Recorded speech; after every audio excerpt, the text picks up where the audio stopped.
नमस्कार विद्यार्थी मित्रांनो, स्वागत आहे तुमचं आपल्या या यूट्यूब चॅनलवर। तुम्ही जर या चॅनलवर नवीन असाल तर सबस्क्राइब करायला विसरू नका। आज आपण पाहणार आहोत वर्ग 10वी विषय विज्ञान आणि तंत्रज्ञान भाग 1 प्रकरण 9 कार्बनी संयुगे। आज आपल्याला कार्बनी संयुगे या प्रकरणाचा अभ्यास स्वाध्यायाच्या माध्यमातून अगदी सविस्तर, व्यवस्थित, काळजीपूर्वक आणि प्रत्येक प्रश्नाचा अभ्यास करायचा आहे। स्वाध्यायाला सुरुवात करण्या अगोदर आपण कार्बनी संयुगाचे प्रकार, त्यामध्ये सामायिक असलेले घटक, मूलद्रव्ये, त्याचे इलेक्ट्रॉन स्वरूपन आणि कार्बनी संयुगाचे गुणधर्म जाणून घेऊया। तसेच यामध्ये तुम्हाला गृहपाठासाठी प्रश्न विचारले जाईल, त्या प्रश्नाचे उत्तर सर्वांनी कमेंट बॉक्स मध्ये लिहून पाठवायचे आहे। तर प्रस्तावना, सेंद्रिय संयुगे व असेंद्रिय संयुगे हे संयुगाचे दोन महत्त्वाचे प्रकार आहेत। या संयुगामध्ये सामायिक असलेली घटक मूलद्रव्ये कार्बन C, हायड्रोजन H व ऑक्सिजन O ही आहेत। आवर्त सारणीत कार्बन हे मूलद्रव्य चौथ्या गणात आहे। कार्बनचे इलेक्ट्रॉन स्वरूपन 2, 4 आणि कार्बनची संयुजा 4 आहे। कार्बनी संयुगाचे गुणधर्म, कार्बनी संयुगाचा उत्कलनांक आणि द्रवणांक कमी असतो। कार्बनी संयुगे उष्णता आणि विद्युत यांचे दुर्वाहक असतात। कार्बनी संयुगातील रासायनिक बंधामुळे आयनांची निर्मिती होत नाही। अशा प्रकारे कार्बनी संयुगे या पाठावर आपण थोडक्यात प्रस्तावना पाहिली आहे। आता आपण स्वाध्यायाला सुरुवात करूया। तर स्वाध्यायामध्ये प्रश्न पहिला, जोड्या लावा। जोड्या लावा यामध्ये गट अ आणि गट ब यामध्ये जोड्या दिली आहे।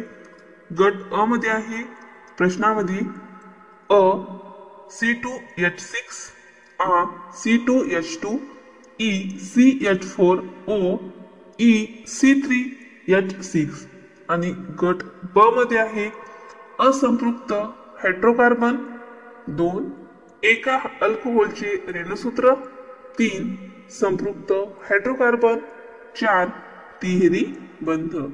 ह्या आहेत प्रश्नामधील जोड्या। तर उत्तरामध्ये आपण याची योग्य जुळवाजुळव केली आहे। तर उत्तर, पहिली जोडी आहे C2H6, त्यासमोर लिहायचं आहे संपृक्त हायड्रोकार्बन। दुसरी जोडी आहे C2H2, त्यासमोर लिहायचं आहे तिहेरी बंध। तिसरी जोडी आहे CH4O, त्यासमोर लिहायचं आहे एका अल्कोहोलचे रेणुसूत्र। आणि चौथी जोडी आहे C3H6, त्यासमोर लिहायचं आहे असंपृक्त हायड्रोकार्बन। अशा पद्धतीने प्रश्न पहिला, जोड्या लावा, हा प्रश्न आपण पूर्ण केला आहे। प्रश्न दुसरा आहे, खालील रेणूंसाठी इलेक्ट्रॉन ठिपका संरचनेचे रेखाटन करा। कंसामध्ये दिला आहे वर्तुळ न दाखविता, म्हणजेच वर्तुळ नाही दाखविले तरी चालेल। त्यासाठी अ आहे मिथेन। आता मिथेन या रेणूसाठी आपल्याला इलेक्ट्रॉन ठिपका संरचनेचे रेखाटन करायचे आहे।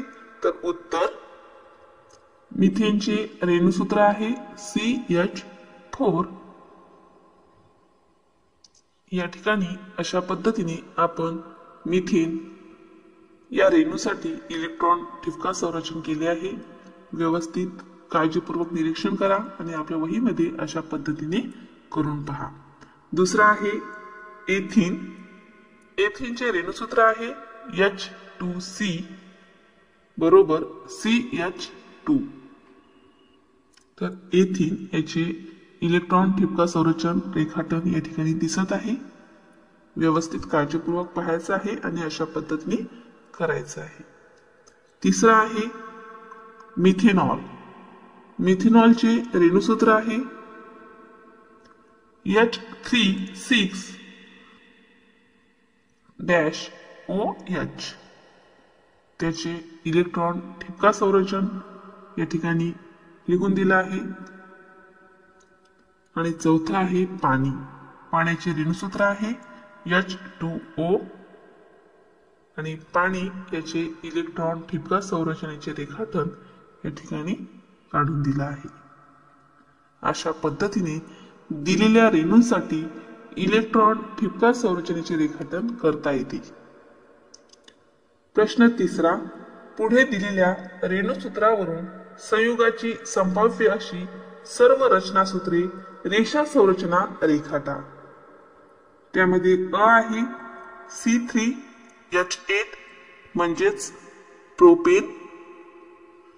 त्याची रेषा संरचना आपल्याला रेखाटायची आहे.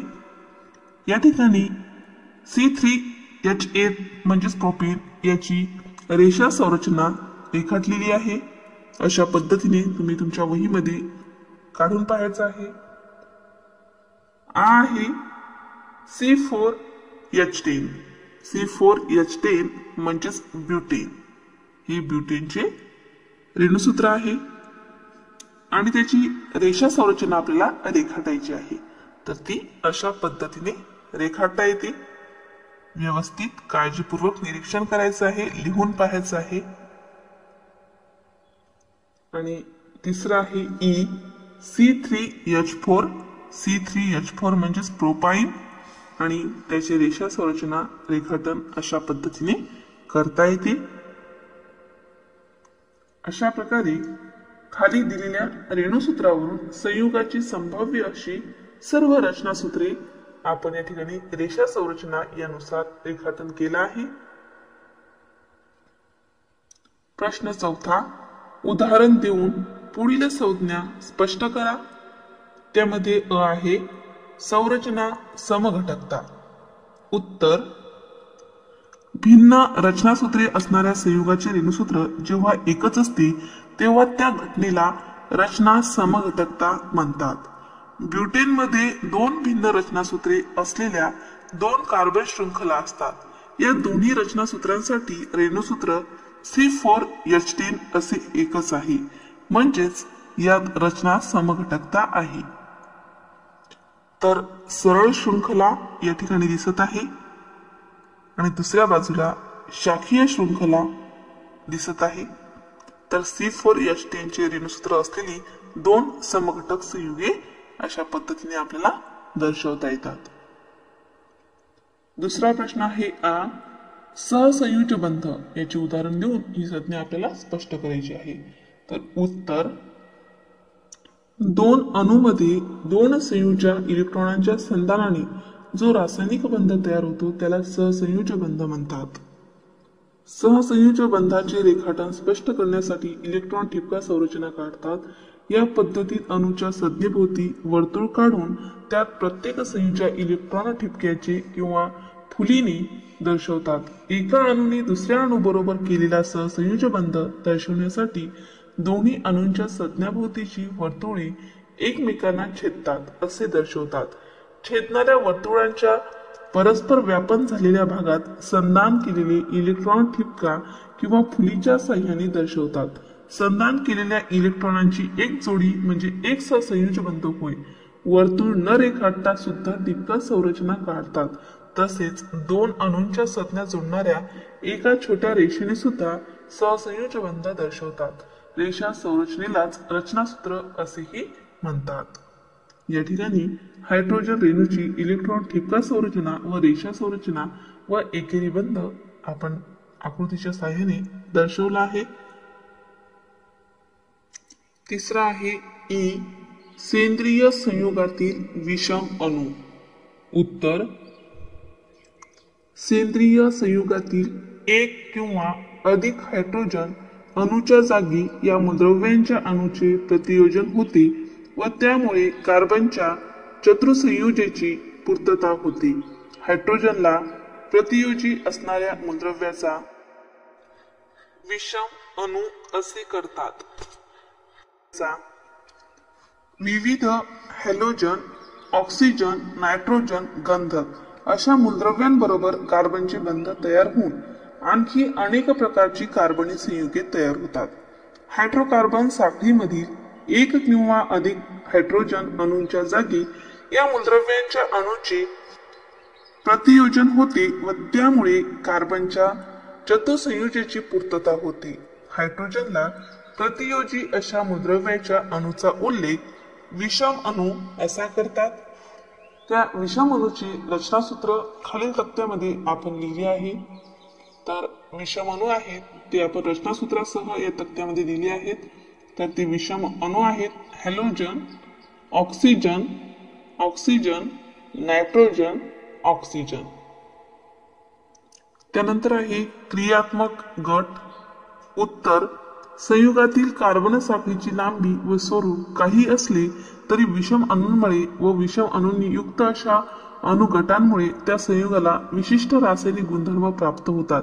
म्हणून या विषम अणू किंवा विषम अणूंनी युक्त अणुगटांना क्रियात्मक गट म्हणतात।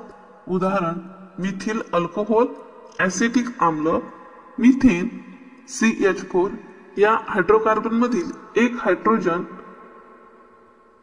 आडवी छोटी रेष आहे OH गटाने विस्थापित केला असता मिथिल अल्कोहोल CH3OH हे संयुग मिळते।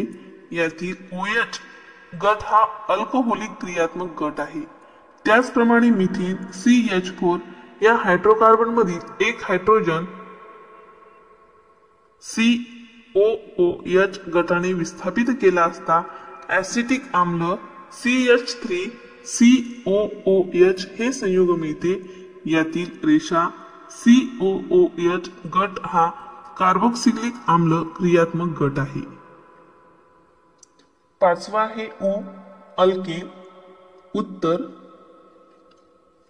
ज्या हायड्रोकार्बन मध्ये प्रत्येक कार्बन अणूच्या चारही संयोजाची पूर्तता एकाधी बंधाने होते अशा हायड्रोकार्बनला अल्केन म्हणतात।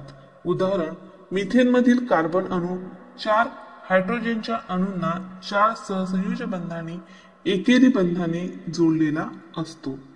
या ठिकाणी मिथेन आणि इथेन आपल्याला दिसत आहे, एकेरी बंधाने ते जोडलेले आहेत। अशा पद्धतीने आपल्याला ते लिहिता येते। संपृक्त हायड्रोकार्बन ही संज्ञा पुढील प्रमाणे उदाहरण देऊन स्पष्ट करता येते। तर ज्या हायड्रोकार्बन मध्ये प्रत्येक कार्बन अणूच्या चारही संयोजाची पूर्तता एकेरी बंधाने झालेली आहे अशा हायड्रोकार्बनला संपृक्त हायड्रोकार्बन म्हणतात। उदाहरण, मिथेनच्या रेणूमध्ये केवळ एकच कार्बन अणू असतो।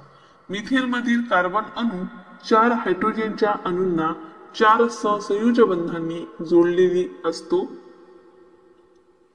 4 सहसंयोज बंधांनी जोडलेला असतो। या ठिकाणी दिसत आहे बघा, मिथेन आणि इथेन आहे ते कशा पद्धतीने एकमेकांना जोडले ते या ठिकाणी बघायचं आहे आणि आपल्या वहीमध्ये अशा पद्धतीने लिहून पाहायचं आहे। त्यानंतर आहे समबहुवारिक। उत्तर, जी बहुवारिके ही एकाच एकवारिकाच्या पुनरावृत्तीने बनलेली असतात त्यांना समबहुवारिके म्हणतात। उदाहरण, पॉलीइथिलीन। त्यानंतर आहे एकवारिक।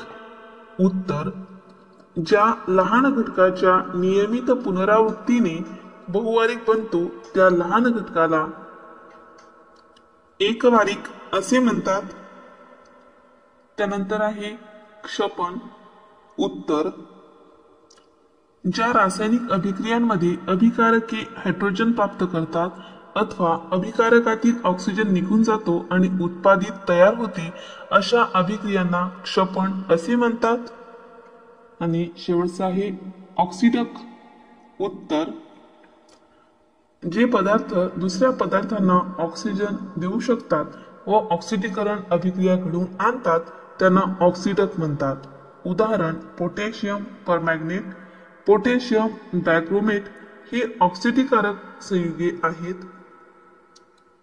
अशा पद्धतीने आपण प्रश्न चौथा उदाहरण देऊन संज्ञा स्पष्ट करा हा प्रश्न या ठिकाणी पूर्ण केला आहे। प्रश्न पाचवा आहे, खाली दिलेल्या रचना सूत्रांसाठी IUPAC नावे लिहा। त्यामध्ये अ आहे CH3 रेषा CH2 रेषा CH2 रेषा CH3 याची आपल्याला IUPAC नावे लिहायची आहेत। तर हे नाव देण्यासाठी आपण पहिले थोडक्यात पाहूया की ते कशा पद्धतीने देतात। IUPAC नावाचे 3 घटक असतात, जनक, प्रत्यय व उपसर्ग या नावामध्ये त्याची मांडणी आपण करत असतो. संयुगाला IUPAC नाव देताना त्या संयुगाच्या जनक अल्केनचे नाव आधारभूत धरतात. जनक अल्केनच्या नावाला योग्य ते प्रत्यय व उपसर्ग जोडून संयुगाचे नाव तयार करतात. सरळ शृंखला संयुगाच्या IUPAC नामकरण कशा पद्धतीने करतात ते आपण पुढील प्रश्नाच्या उत्तराच्या माध्यमातून पाहूया. तर पहिला प्रश्न आपण या ठिकाणी लिहिला आहे. तर उत्तर, कार्बनच्या मोठ्या शृंखलेत अणू 4, जनक अल्केन ब्युटेन, IUPAC नाव N ब्युटेन. दुसरा प्रश्न, CH3 रेषा CHOH रेषा CH3. उत्तर, कार्बनच्या मोठ्या शृंखलेत अणू 3 अशा पद्धतीने त्याची मांडणी करायची आहे. त्यानंतर जनक अल्केन प्रोपेन आहे, क्रियात्मक गट OH ऑल, ग्राह्य अंकन 2. प्रोपेन या शब्दातील ई काढून टाकावा व त्या ठिकाणी OL म्हणजेच अल्कोहोल ऑल ही अक्षरे लिहावीत. रेषा OH गट ज्या कार्बनी अणूशी जोडला आहे त्याला C2 क्रमांक द्यावा व त्याच अनुक्रमाने इतर कार्बन अणूंनाही क्रमांक द्यावा. जनक प्रत्यय प्रोपेन टू ऑल, IUPAC नाव प्रोपेन टू ऑल. तिसरा आहे CH3 रेषा CH2 रेषा COOH. तर उत्तर, कार्बनच्या मोठ्या शृंखलेत अणू 3, जनक अल्केन प्रोपेन, क्रियात्मक गट COOH, ऑइक ऍसिड. प्रोपेन या शब्दातील ई काढून टाकावा व त्या ठिकाणी जनक प्रत्यय प्रोपेनॉइक ऍसिड, IUPAC नाव प्रोपेनॉइक ऍसिड. चौथा आहे CH3 रेषा CH2 रेषा NH2. उत्तर, कार्बन अणू 2, जनक अल्केन इथेन, क्रियात्मक गट रेषा NH2 अमीन. तर इथेन या शब्दातील ई काढून टाकावा व त्या ठिकाणी अमीन हे अक्षर लिहावे. जनक प्रत्यय इथेनामीन, IUPAC नाव इथेनामीन. पाचवा आहे CH3 रेषा CHO. उत्तर, कार्बन अणू 2, जनक अल्केन इथेन, क्रियात्मक गट रेषा CHO आल. इथेन या शब्दातील ई काढून टाकावा व त्या ठिकाणी आल AL म्हणजे आल ही अक्षरे लिहावीत. जनक प्रत्यय इथेनॉल, IUPAC नाव इथेनॉल. आणि शेवटचं आहे 6वं CH3 रेषा CO रेषा CH2 रेषा CH3. उत्तर, कार्बनच्या मोठ्या शृंखलेत कार्बनचे अणू 4, जनक अल्केन ब्युटेन, क्रियात्मक गट या ठिकाणी दिला आहे, ग्राह्य अंकन लिहून दिला आहे. ब्युटेन या शब्दातील ई काढून टाकावा व त्या ठिकाणी ONE म्हणजे ओन ही अक्षरे लिहावीत. जनक प्रत्यय ब्युटेन टू ओन, IUPAC नाव ब्युटेन टू ओन. अशा प्रकारे दिलेल्या रचनासूत्रांसाठी IUPAC नावे लिहिता येतात किंवा त्याला IUPAC नावे असंही आपण म्हणतो. प्रश्न 6वा, कार्बनी संयुगाच्या खाली दिलेल्या रासायनिक अभिक्रियांचे प्रकार लिहा. अ आहे CH3 रेषा CH2 रेषा CH2 रेषा OH is equal to CH3 रेषा CH2 रेषा COOH. या रासायनिक अभिक्रियेचे नाव आहे ऑक्सिडीकरण. दुसरी रासायनिक अभिक्रिया आहे CH3, छोटी रेषा आहे किंवा लाईन आहे, छोटी लाईन असते या ठिकाणी. CH2 रेषा CH3 is equal to 3CO2 plus 4H2O. त्याची रासायनिक अभिक्रिया आहे ज्वलन. तिसरा आहे CH3 रेषा CH दुहेरी बंध CH रेषा CH3 plus Br2 is equal to CH3 रेषा CHBr रेषा CHBr रेषा CH3. त्याची रासायनिक अभिक्रिया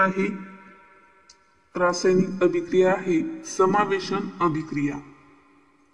चौथा आहे CH3 रेषा CH3 plus Cl2 is equal to CH3 रेषा CH2 Cl प्लस HCl.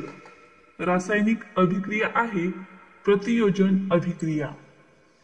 त्यानंतर पाचवा आहे CH3 रेषा CH2 रेषा CH2 रेषा CH2 रेषा OH is equal to CH3 रेषा CH2 रेषा CH दुहेरी बंध CH2 रेष प्लस H2O. याची रासायनिक अभिक्रिया आहे निर्जलीकरण अभिक्रिया.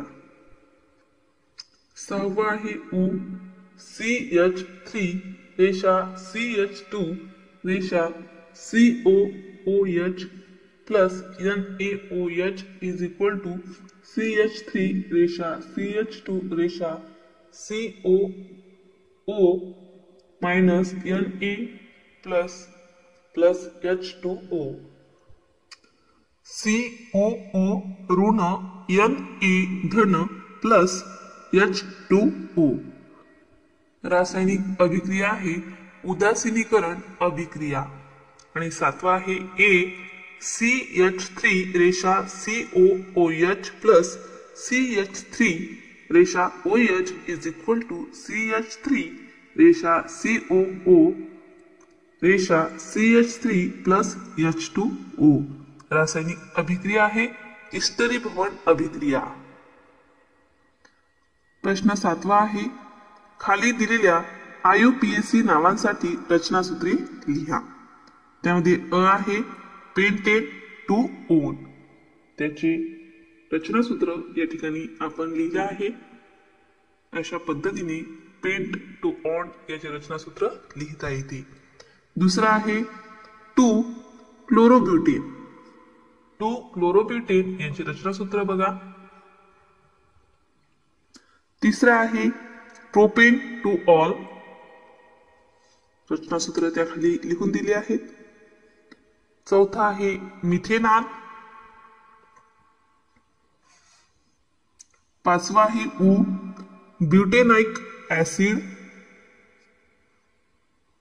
सहावा आहे 1 ब्रोमोप्रोपेन. सातवा आहे इथेनामिन.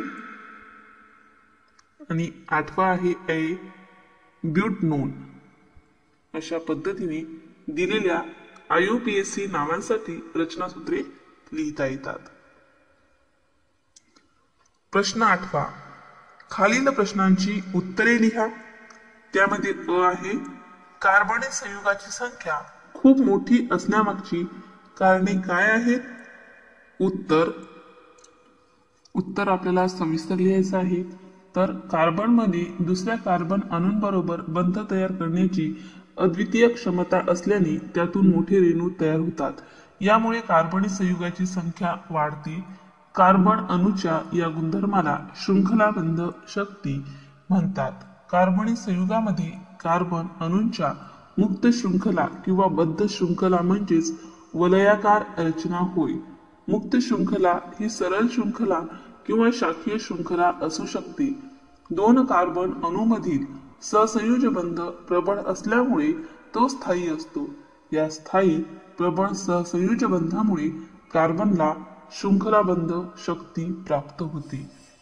दोन कार्बन अणूंमध्ये एकेरी सहसंयोज बंध, दुहेरी सहसंयोज बंध व तिहेरी सहसंयोज बंध तयार होऊ शकतात.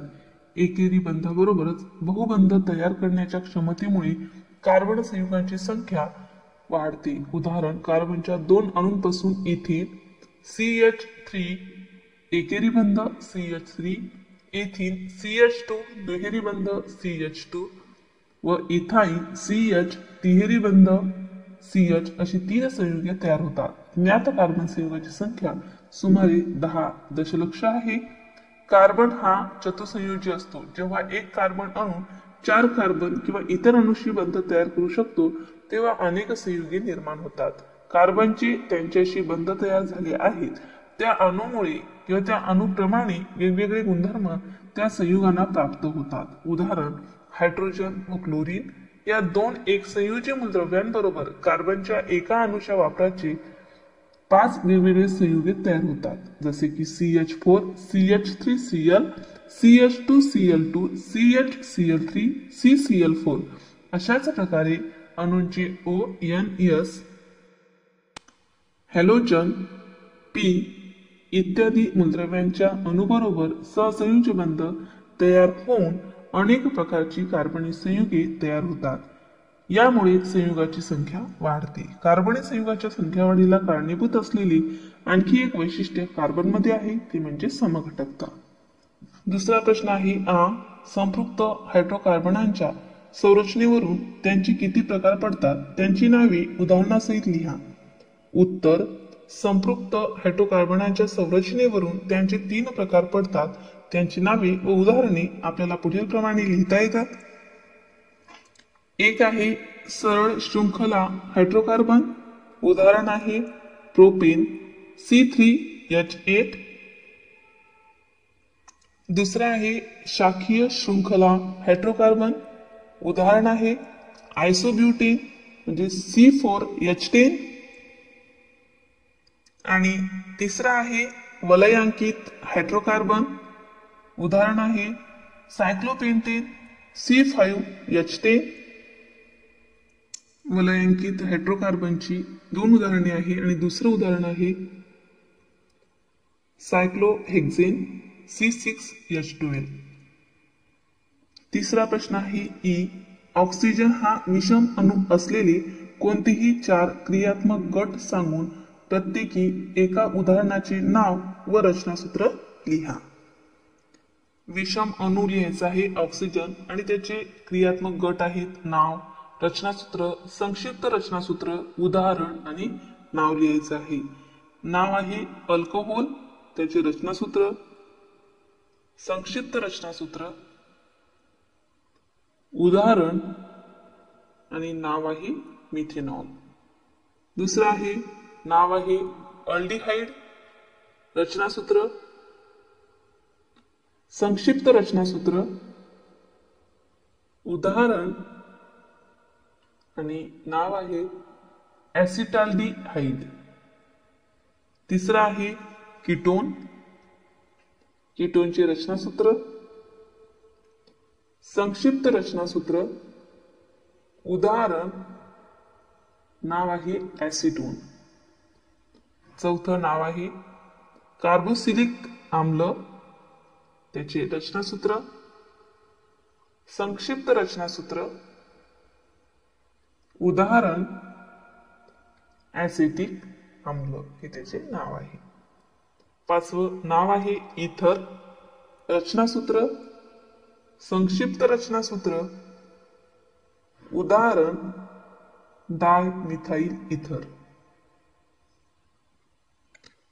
चौथा प्रश्न आहे 3 वेगवेगळे विषम अणू असलेले 3 क्रियात्मक गट सांगून प्रत्येकी एका उदाहरणाचे नाव व रचनासूत्र लिहा. उत्तर, पहिले विषम अणू लिहायचं आहे, नंतर नाव, रचनासूत्र, संक्षिप्त रचनासूत्र आणि उदाहरण द्यायचं आहे. तर विषम अणू आहे हॅलोजन, क्लोरीन, ब्रोमीन, आयोडीन. त्याचे नाव आहे हॅलो, रचनासूत्र, संक्षिप्त रचनासूत्र आणि उदाहरण आहे CH3Cl क्लोरोमिथेन. CH3 जी रेषा असते त्याला एकेरी बंध असे म्हणतात. CH2 आणि उदाहरण आहे CH3Cl क्लोरोमिथेन। CH3 जी रेषा असते त्याला एकेरी बंध असे म्हणतात। CH2 एकेरी बंध Br ब्रोमोइथेन। दुसरा आहे विषमअणू आहे ऑक्सिजन, नाव आहे अल्कोहोल। रचनासूत्र संक्षिप्त रचनासूत्र आणि उदाहरण CH3 रेषा OH मिथेनॉल, CH3 रेषा CH2 रेषा OH इथेनॉल। आणि तिसरा विषमअणू आहे नायट्रोजन, नाव आहे अमीन। रचनासूत्र संक्षिप्त रचनासूत्र आणि उदाहरण आहे CH3 रेषा NH2 मेथिल अमीन, CH3 रेषा CH2 रेषा NH2 एथिल अमीन। अशा प्रकारे 3 वेगवेगळे विषम अणू असलेले 3 क्रियात्मक गट सांगून प्रत्येकी एका उदाहरणाने त्याचे नाव व रचनासूत्र आपण या ठिकाणी उत्तरामध्ये लिहिलं आहे। 5वा प्रश्न आहे ओ 3 नैसर्गिक बहुवारिकांची नावे सांगून ती कोठे आढळतात व कोणत्या एकवारिकापासून बनलेली आहेत ते लिहा। उत्तर पॉलिसॅकराइड हे नैसर्गिक बहुवारिक असून ते स्टार्च, कार्बोदके यामध्ये आढळते। ग्लुकोज या एकवारिकापासून बनले आहे। प्रथिने हे नैसर्गिक बहुवारिक असून ते स्नायू, केस, विकर, अंडे, त्वचा यामध्ये आढळते। अल्फा अमिनो ऍसिड या एकवारिकापासून बनले आहे। रबर हे नैसर्गिक बहुवारिक असून ते रबराच्या झाडाचा चीक यामध्ये आढळते।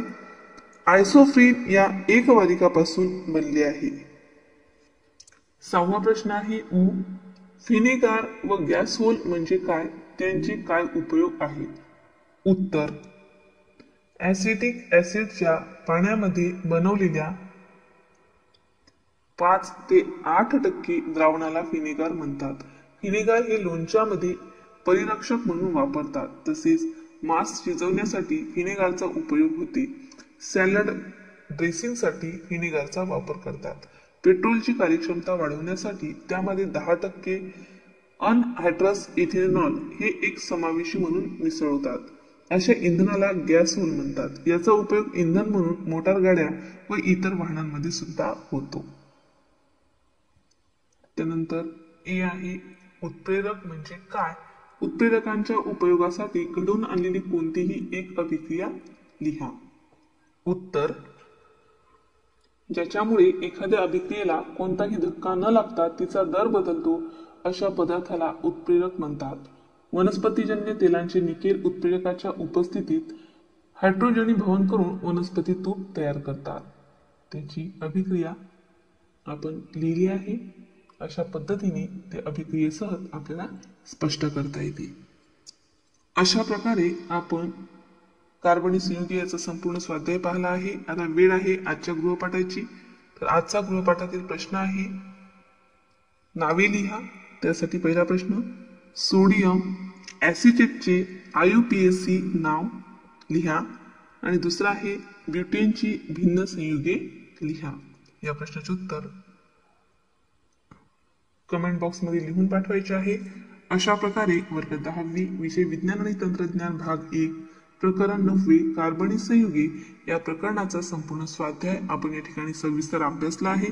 तसेच गृहपाठासाठी प्रश्न विचारला आहे, त्या प्रश्नाचे उत्तर सर्व विद्यार्थ्यांनी कमेंट बॉक्स मध्ये लिहून पाठवा। अशाच प्रकारचे विविध वर्गाचे विविध विषयाचे स्वाध्याय संबंधित परीक्षा संबंधित व्हिडिओ पाहण्यासाठी आपल्या या चॅनलला सबस्क्राइब करा। आम्ही बनवलेले सर्वच व्हिडिओ लवकरात लवकर तुमच्यापर्यंत पोहोचण्यासाठी बाजूला दिलेल्या बेल आयकॉन बटनवर क्लिक करा।